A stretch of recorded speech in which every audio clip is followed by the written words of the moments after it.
Hello everyone, आपका बहुत बहुत स्वागत है आपके अपने यूट्यूब चैनल ज्ञानम पे। मेरा नाम है रिधि पाठक। हाँ जी, अगर आप भी कर रहे हैं यूजीसी नेट जून 2025 की तैयारी तो आपके लिए ये वीडियो बहुत ही ज़्यादा इंपॉर्टेंट है।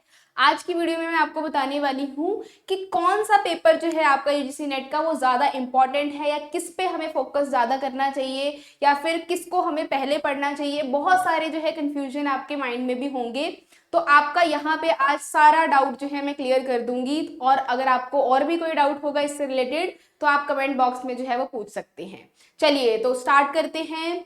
सबसे पहले देखते हैं पेपर 1 आपका जो है वो क्या वेटेज रखता है आपके एग्जाम में, और पेपर 2 कितना वेटेज रखता है ना। तो पेपर 1 जो है वो आपका टोटल 50 क्वेश्चंस यहाँ पे आएंगे, आपके 50 एमसीक्यूज आएंगे, ठीक है। और एक एमसीक्यू जो है वो आपका 2 मार्क्स का होगा। तो टोटल यहाँ 100 मार्क्स का जो है वो आपका पेपर 1 होगा। और ये पूरे 100 मार्क्स जो है वो आपको कितने यूनिट्स में से लेने हैं? 10 यूनिट्स जो है इसमें टोटल आपके हैं। देन पेपर 2 की बात करें तो यहाँ पे आपको 100 एमसीक्यूज आएंगे एंड एक एमसीक्यू जो है वो आपका 2 मार्क्स का होगा। तो यहाँ पे आपके 200 मार्क्स बन गए, है ना। एंड यहाँ पे भी आपको टोटल 10 यूनिट्स होंगे आपके जो भी सब्जेक्ट होगा उसके अकॉर्डिंग, ठीक है। तो यहाँ पे देखो नेगेटिव मार्किंग तो नहीं है, ठीक है। ये बहुत अच्छी बात है इस एग्जाम की। अभी तक तो नेगेटिव मार्किंग कोई नहीं है, आगे फ्यूचर में कुछ भी नहीं पता।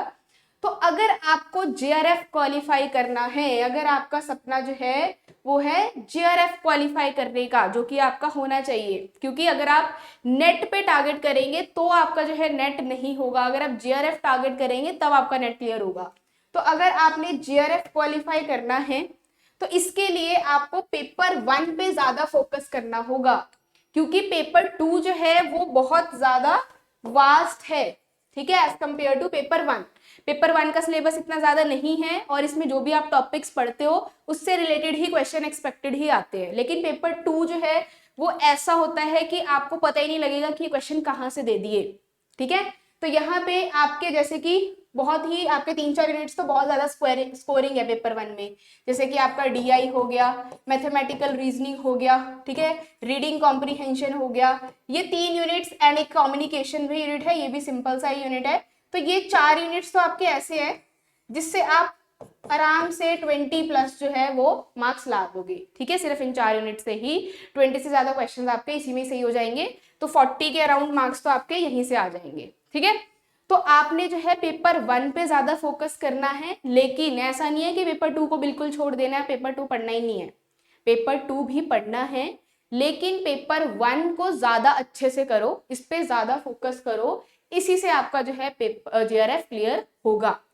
अब किसको हम पहले पढ़े या किसको हम बाद में पढ़े, ये भी डाउट रहता है। तो देखो पेपर 1 जो है आपने स्टार्ट करना है सबसे पहले, कोई भी आप इंटरेस्टिंग यूनिट्स जो है उस वहां से स्टार्ट कर सकते हो। अगर प्रैक्टिकल आपको इंटरेस्टिंग लगता है तो आप प्रैक्टिकल चैप्टर उठा लो, अगर आपको थ्योरी ज्यादा मजा आता है पढ़ने में तो आप थ्योरेटिकल चैप्टर उठा लो, थ्योरेटिकल यूनिट उठा लो। तो आपने एक यूनिट पेपर 1 का स्टार्ट करना है, साथ के साथ पेपर 2 का भी एक यूनिट स्टार्ट करना है। तो साइमल्टेनियसली आपने तैयारी करनी है, ऐसा नहीं है कि एक बार ही पूरा पेपर 1 कर रहे हो फिर वो खत्म हो रहा है फिर पेपर 2 पे आ रहे हो, क्योंकि इतना टाइम नहीं होता आपके पास, ठीक है। एग्जाम जो है फिर आप क्रैक नहीं कर पाओगे। तो साथ के साथ दोनों ही पेपर की तैयारी करनी है, पेपर 1 भी और पेपर 2 भी, ठीक है। अब वो आपने कॉम्बिनेशन बनाना है कि किस तरीके से आप पेपर 1 और पेपर 2 का कॉम्बिनेशन बनाओगे। जैसे अगर आपने पेपर 1 का कोई टफ यूनिट उठाया है तो आप पेपर 2 का इजी यूनिट उठा लो, ताकि आप बैलेंस कर सको। इसी तरीके से अगर आपने जो है कोई टफ यूनिट पेपर 2 का उठा लिया प्रैक्टिकल, तो पेपर 1 का इजी यूनिट कर लो, ठीक है। देन आपका जो डीआई है वो आपने डेली प्रैक्टिस करना है, इससे आपको टाइम जो है वो सेव होगा आपका एग्जाम में और आपको जो है घबराहट नहीं होगी। देन आप जो है रीडिंग कॉम्प्रीहेंशन डेली एक एक सॉल्व कर सकते हो। अगर आप डीआई और रीडिंग कॉम्प्रीहेंशन एग्जाम से 1 महीने पहले या 20 दिन पहले भी करते हो तब भी हो जाता है, ठीक है, उसके लिए आपको टेंशन लेने की जरूरत नहीं है। तो बाकी आप सारे यूनिट्स पे ध्यान दो एंड पेपर 2 जो है वो आपने अपने अकॉर्डिंगली करना है कि कौन सा आपको इजी लगता है, ठीक है। तो इस तरीके से जो है वो आपने तैयारी करनी है। अब एक बार पेपर 1 में देख लेते हैं कौन कौन से यूनिट्स हैं आपके पेपर 1 में। तो आपको टीचिंग एप्टीट्यूड आता है पेपर 1 में, जिसमें आपने जो है सारा पढ़ाने के बारे में पढ़ना है, किस तरीके से हम पढ़ाते हैं, कौन कौन से टीचिंग एड्स या टीचिंग टूल्स हम यूज़ करते हैं, क्योंकि आपने आगे फ्यूचर में टीचर बनना है। देन रिसर्च एप्टीट्यूड पढ़ोगे आप। रिसर्च एप्टीट्यूड में आप जो है पढ़ोगे कि किस तरीके से रिसर्च की जाती है, इसमें किस तरीके से हाइपोथेसिस जो है वो सोचा जाता है, फिर null hypothesis, sampling, data collection, ये सारा पढ़ोगे। देन रीडिंग कॉम्प्रिहेंशन आ जाएगा आपका, इसमें आप जो है पैराग्राफ पढ़ोगे, जैसे इंग्लिश में आता था ना पहले, एक पैराग्राफ दे दिया और उसके बेसिस पे 5 क्वेश्चन दे दिए, ये बहुत इजी है, बहुत स्कोरिंग है। देन कम्युनिकेशन भी छोटा सा यूनिट है, यहाँ पे आप types of communication, then process of communication, इसमें मैसेज, इनकोडिंग, डिकोडिंग, ये सारा पढ़ोगे। Then mathematical reasoning and aptitude, यहाँ पे आप जो है थोड़ा सा मैथ्स पढ़ोगे, average, ratio, then simple interest, compound interest, ये भी बहुत इंटरेस्टिंग यूनिट है। आप यहाँ से भी स्टार्ट कर सकते हो अगर आपका मैथ्स सब्जेक्ट जो है अच्छा है या आपको अच्छा लगता है, इंटरेस्टिंग लगता है तो। देन लॉजिकल रीजनिंग भी बहुत ही ज़्यादा इंटरेस्टिंग सब्जेक्ट है, लेकिन ये आपका बहुत ही अलग, डिफरेंट, यूनिक सब्जेक्ट है जो आपने पहले नहीं पढ़ा होगा, तो आप जो है इसको बीच में स्टार्ट कर लेना या एंड में भी कर सकते हो। देन डाटा इंटरप्रिटेशन, DI हो गया। फिर ICT, यहाँ पे आप सारा कंप्यूटर के बारे में पढ़ोगे, ठीक है, ये भी बहुत अच्छा यूनिट है। Then people development and environment, ये बहुत वास्ट यूनिट है, इसको मैं बोलूँगी सबसे आप सेकेंड लास्ट या लास्ट में करो।